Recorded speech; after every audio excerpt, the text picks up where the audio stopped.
আমার নাম মোহাম্মদ সোহেল রানা, জেলা জামালপুর। কোন বিষয়ে ভাইবা দিয়েছেন আজকে? আমি উদ্ভিদবিদ্যা বিষয়ে ভাইবা দিয়েছি। আপনাকে কি কি প্রশ্ন করেছে বল?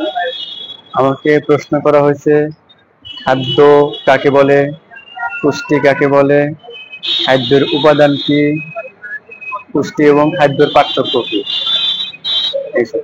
আমার নাম ফরিদা ইয়াসমিন, আমি গাজীপুর জেলা থেকে এসেছি।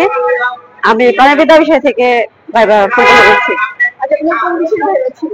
প্রাণীবিদ্যা বিষয়ে আচ্ছা, আপনার কি কি আমাকে জিজ্ঞেস করেছে মিষ্টি আলু এবং আলু কোন ধরনের কাণ্ড, তারপরে হৃৎপিণ্ডের প্রকোষ্ঠ কয়টি, কোন ধমনী কোন দিকে রক্ত প্রবাহ, তারপর জিজ্ঞেস করছে যে ক্লোরোপ্লাস্ট প্লাস্টিক কত প্রকার, এগুলো জিজ্ঞেস করছে।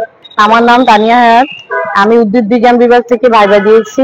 আমি নারায়ণগঞ্জ থেকে আসছি। প্রশ্ন করেছিল আপনাদের? ভাইবা বোর্ড অনেক আন্তরিক ছিল, ওনারা আমার কাছে জানতে চেয়েছে মেন্ডেলের সূত্র দুইটার যে আরো ব্যতিক্রম নাম আছে, ওই দুইটা নাম বলতে বলছে। আর বলছে ব্রেক ক্রস আর টেস্ট ক্রস কি, জাস্ট এই দুইটাই। আমার নাম মোহাম্মদ তাসনিম আহমেদ ফাহাদ, আমি মুন্সিগঞ্জ জেলা থেকে এসেছি। আমার বিষয় ছিল জীববিজ্ঞান। আমি উদ্ভিদ বিজ্ঞান নিয়ে অনার্স মাস্টার্স কমপ্লিট করেছি। আমাকে প্রশ্ন করা হয়েছিল আদিকোষ কাকে বলে, প্রকৃত কোষ কাকে বলে, তারপর কিছু বৈজ্ঞানিক নাম দিয়ে দিয়েছিল, যেমন মানুষের বৈজ্ঞানিক নাম, ধানের বৈজ্ঞানিক নাম, পরে তেলাপোকার বৈজ্ঞানিক নাম, রুই মাছের বৈজ্ঞানিক নাম, বাঘের বৈজ্ঞানিক নাম আমি পেরেছি।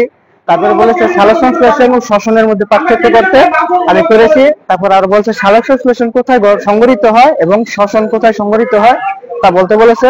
তাই আমি বলেছি জাস্ট এতটুকু। কেমন হয়েছে ভাইবা? হ্যাঁ, সবগুলো পারা গেছে। স্যার ম্যাম, ভিতরে স্যার ছিল, ম্যাম ছিল না। স্যার খুব আন্তরিক ছিল। আমার নাম মোহাম্মদ বুলবুল আহমেদ, আমি নওগাঁ জেলা থেকে আসছি। আমি জীববিজ্ঞান বিষয়ে ভাইবা দিয়েছি। আমাকে প্রশ্ন করেছিল যে পরিফেরা যে পর্বগুলো আছে, 9টা পর্ব, এই 9টা পর্বের নামে কথা বলতে বলছিল। আর নিডারিয়া পর্বের একটি বৈশিষ্ট্য এবং বৈজ্ঞানিক নাম, এবং অ্যানিডিডা পর্বের একটি বৈশিষ্ট্যের নাম, বৈজ্ঞানিক নাম এবং বৈশিষ্ট্য। হ্যাঁ, কেমন হয়েছে ভাইবা? পরীক্ষা আলহামদুলিল্লাহ ভালোই হয়েছে।